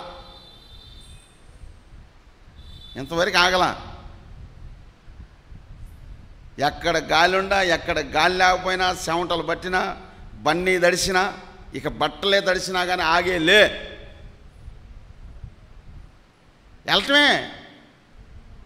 కొంతమంది 2 రోజులు 3 రోజులు మీటింగ్ పెడితే వారం రోజులు లేవరు. ఇక 2 రోజులు ప్రయాణం లేస్తే ఇక వారం రోజులు మంచాన పడతారు. యేసయ్య మహాకృపను బట్టి ఈ రోజు వరకు అలసట లేకుండా, నిరుత్సాహం లేకుండా, అశ్రద్ధ లేకుండా, ఇంకంతకన్నా మించింది ఏంటంటే సోమరితనం లేకుండా దేవుడు నా యేసయ్య ఆయన శక్తితో, ఆయన బలముతో తిప్పుతున్న దేవునికి స్తోత్రం కలుగునుగాక. ఈ శక్తి మీలో కూడా ఉండును గాక. మీలో ఎప్పుడు ఉంటుందంటే, ఒక మంచి విషయాన్ని చెప్తున్నా, ఈ రోజు నుంచి కనపడ్డోడికల్లా సువార్త చెప్పండి. ఇది కూడా మంచి శ్రేష్టమైన వాక్కు. మీరు నోరు తెరిస్తే చాలు. ఇప్పటి వరకు మీరందరూ కొంతమంది నీ భక్తి, నీ జీవితం, నీ కుటుంబమే చూసుకుంటున్నావు, కానీ ఎదటి వారి సంగతి మీరు ఆలోచించట్లా. ఫిలిప్పీ సంఘానికి పౌలు గారు రాస్తారు, ఇంటికి వెళ్ళినా చదువుకోండి. మీ సొంత కార్యములనే మీరు చూచుకొనుచున్నారు కానీ అంటాడు అక్కడ.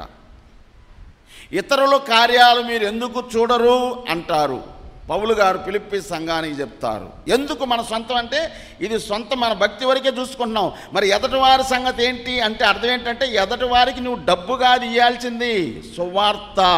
నువ్వు ఎప్పుడైతే సువార్త ప్రకటిస్తావో, సువార్త ప్రకటించు వారి పాదములు నువ్వు అడుగుపెట్టు. ఏ ఇంట్లో అయినా యేసేపు ఐగుప్తి ఇంట అడుగుపెట్టాడు. పొలము పనిలోనేమి, ఇంటిలోనేమి, అన్నిటిలో కూడా అతడు చేసినదంతయు నువ్వు అడుగు పెడితే ఆ కుటుంబానికి ఏమి రావాలా? ఆశీర్వదించబడాలి. దశ మారాలా. మొదటి కళ ముందు పెట్టుకున్నాడు. ఈ కళ నెరవేర్పు జరగాలంటే వచ్చిన నడమధ్యలో వచ్చిన శోధనలు, అన్నల ద్వారా శోధన, అన్నల ద్వారా శోధన, కుటుంబీకుల ద్వారా శోధన, ఇతరుల ద్వారా శోధన, స్త్రీ ద్వారా శోధన, స్నేహితుల ద్వారా శోధన, ఇవన్నిటిని శోధనను సహించాడు. ఒకరోజు దేశాన్ని పరిపాలిస్తున్న రాజుకొచ్చిన కళాభావం చెప్పగలిగిన వారు ఎవరంటే, పలానా వ్యక్తి చెరసాల్లో ఉన్నాడు, పట్టుకురండి, తీసుకురండి అన్నాడు.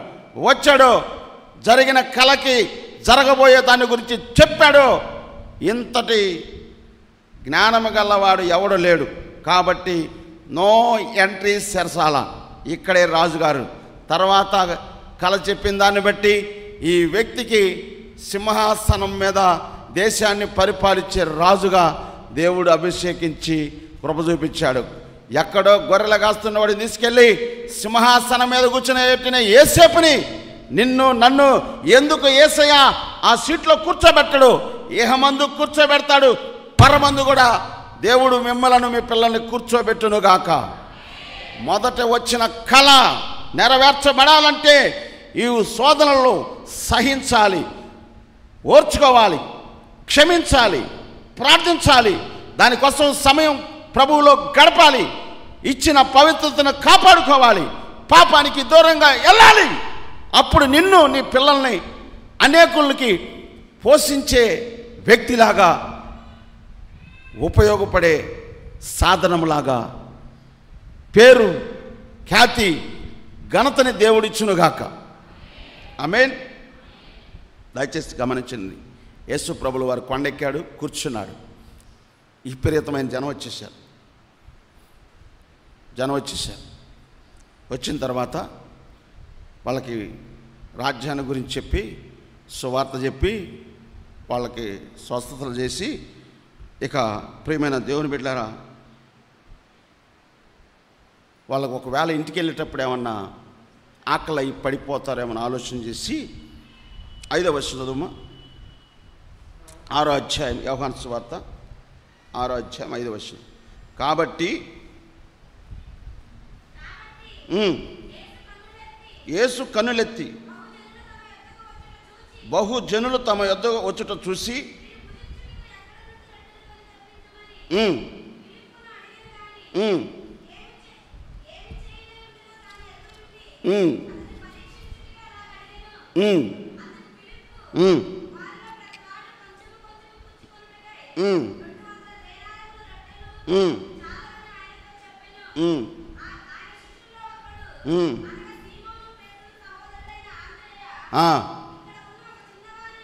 ఇక్కడ ఉన్న ఒక చిన్నవాని యొద్ద 5 రొట్టెలు, అండర్లైన్ చేసుకోండి, అక్కడ 5 రొట్టెలు 2 చిన్న చేపలు. ఇక్కడ మనం చూస్తే జరిగిన సిచ్యువేషన్ ఏంటంటే ఏం చెప్పారో తెలుసా? చదవమ్మా. ఇంతమందికి ఇవి ఏమాత్రము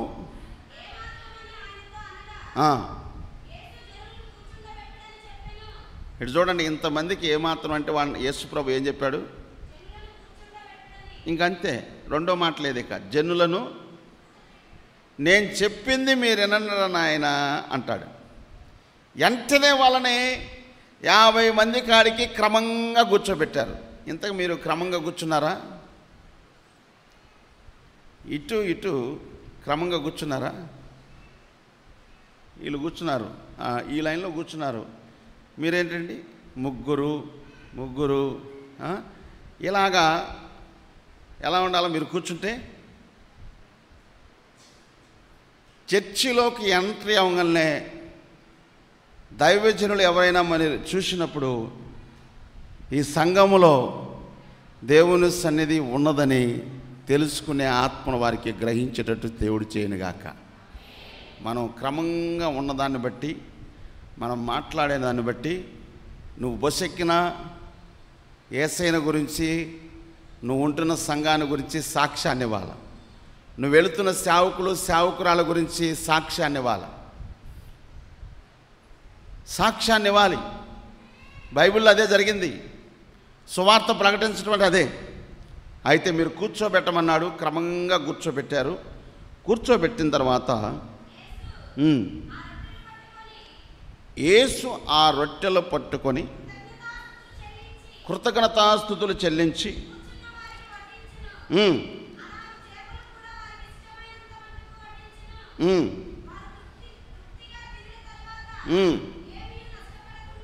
ఏమీయూ నష్టపడకుండా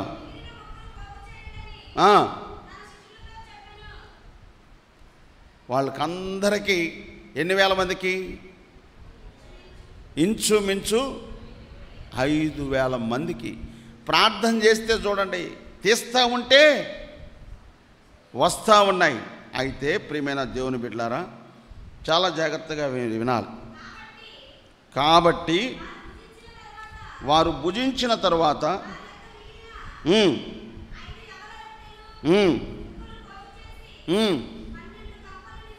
చాలు.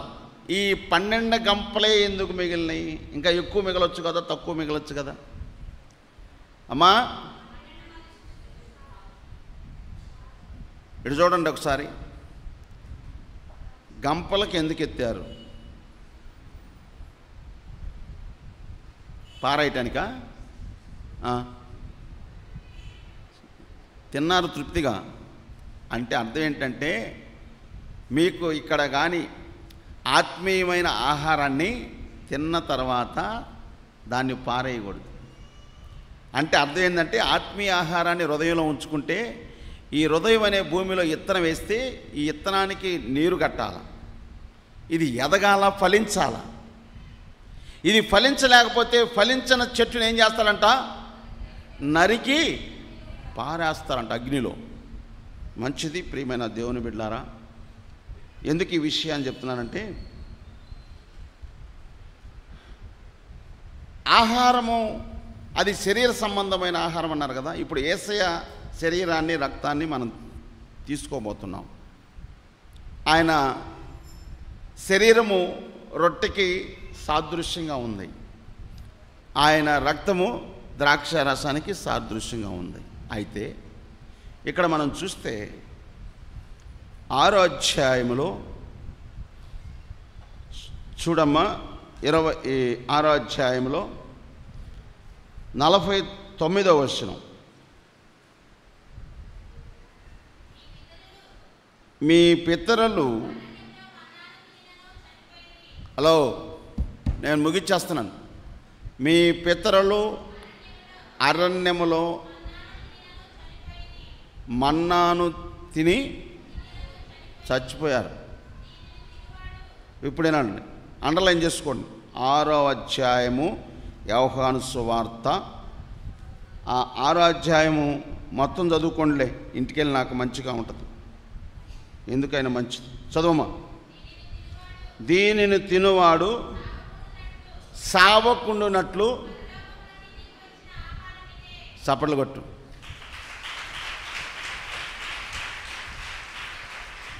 పరలోకము నుండి దిగి వచ్చిన ఇది ఆత్మ సంబంధమైన ఆహారం. అంటే అర్థం ఏంటంటే వాక్యం. వాక్యాన్ని మీరేం చేయాలా? భుజించాలి. శరీరానికి రోజు 3 సార్లు టిఫిను, మధ్యాహ్నం భోజనం, సాయంకాలం 3 సార్లు చేస్తున్నాం. నాకు తెలిసినంతవరకు 3 సార్లు ఆత్మీయ ఆహారాన్ని తినండి, 3 సార్లు శరీర సంబంధమైన ఆహారాన్ని తినండి. ఈ 2 ఈక్వల్ అవుతాయి కనుక నిన్ను ఎదురు లేకుండా నా దేవుడు నడిపించునుగాక. ఈ రోజు నుంచి ఒక నిర్ణయం తీసుకోండి. ఒక సేవకుడిగా చెప్తున్నాను, 3 అధ్యాయాలు పొద్దురుపూట టిఫిన్ చేయబోయే ముందు చదవండి. మధ్యాహ్నం 3 అధ్యాయాలు చదవండి భోజనం చేయబోయే ముందు. సాయంకాలం టిఫినో భోజనం ఏదో చేస్తావు, మళ్ళీ 3 అధ్యాయాలు చదువు. మొత్తం ఎన్ని అధ్యాయాలు? ఇంకా సైతాన్ గాడు నీ దగ్గరకు వస్తాడా? వాక్యం నిన్ను పట్టుకుంటుంది. 3 అధ్యాయాలు చదువుకొని ప్రార్థన చేసి నువ్వు ఆఫీస్కి వెళ్తే స్టాఫ్ మొత్తం కూడా నిన్ను చూసినప్పుడు వాక్యం నీలో ఉంది. నీ భక్తిని, నీ ప్రవర్తన చూసి స్టాఫ్, ఆయన మేనేజర్ అయినా నువ్వు అటెండర్ అయినా భయపడిపోతారు. స్టాఫ్ మొత్తం గవర్నమెంట్ వాళ్ళు నేను అండర్టేకింగ్ నన్ను చూసి వాళ్ళందరూ భయపోయేవాడు. కారణం ఏంటంటే నన్ను హైట్, వెయిట్, లావు చూసి కాదు. లోకములో ఉండవాడి కన్నా మనలో ఉండవాడు గొప్పవాడు. ఆ గొప్ప కార్యాలు కల్లారా వాళ్ళు చూస్తారు. అప్పుడు నీకు భయపడేటట్టు దేవుడు చేయునుగాక. ఆమేనను, ఆమేనను. ఇది ప్రవచనాత్మకంగా మాట్లాడిస్తున్నాడు ఈ రోజు నుంచి. నా సేవకులు రోజుకి 9 అధ్యాయాలు చదవమన్నారు, 3 సార్లు ప్రార్థన చేయమన్నారు, శోధన సహించాలన్నారు, ఎదుటి వారిని క్షమించాలన్నారు, ప్రార్థన చెయ్యాలన్నారు. ఇన్ని రకాలైన వాక్యాన్ని తీర్చిపించారు ప్రభు బల్లారాధన రోజు. మా సేవకులు చెప్పిన మాట యేసయ్య పలికిచ్చారు వారి నోట. ఈ మాటలు నేను నెరవేర్చాలని డైరీలో రాసుకో.